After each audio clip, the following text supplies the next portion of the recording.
बदलिब नवम और दशम श्रेणी पिलांकर यूनिफॉर्म चलित शिक्षा वर्षर लागू हेब नुआ यूनिफॉर्म। तेबे गार्ड नील रंग बदल एडिकी पिलामाने पिंधिबे सबुज पैंट को चेक पैंट। छाती लेखाजिब आमे गढ़िबु नुआ ओडिशा। मुख्यमंत्री छात्र छात्री परिधान योजना रे राज्य सरकार स्कूल यूनिफॉर्म क्षेत्र में आनी परिवर्तन, जहाँ को नहीं एबे उठी प्रश्न।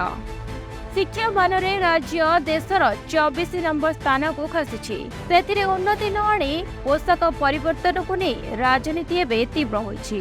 तेबे कहुच्छे नील पैंट धड़ा शर्ट बदल एणिकी पिला पिंधिबे हटन ग्रीन पैंट और चेक शर्ट। छात्रों व्हाइट ग्रीन चेक शर्ट, कला जोता और धड़ा मोजा रही। छात्री व्हाइट ग्रीन चेक सालवार सह ग्रीन जैकेट, कला जोता और धड़ा मोजा रहा। बाद केवल शनिवार प्रथम और दशम श्रेणी पर्यंत ब्लैक ट्रैक पैंट और टी शर्ट पिंधिबा को एबे नियम करा जायछि।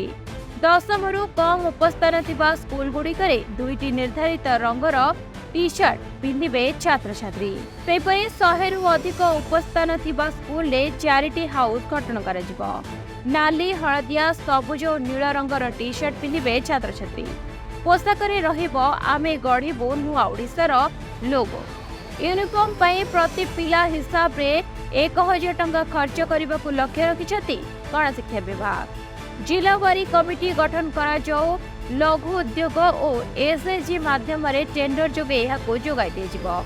आसंता अगस्ट 15 सुधा समस्त स्कूल छात्र छात्री को नुआ यूनिफॉर्म जोगाई देबा को लक्ष्य रखिछि शिक्षा विभाग। तेबे नुआ यूनिफॉर्म को विभिन्न महल रे तीव्र प्रतिक्रिया प्रकाश पाई।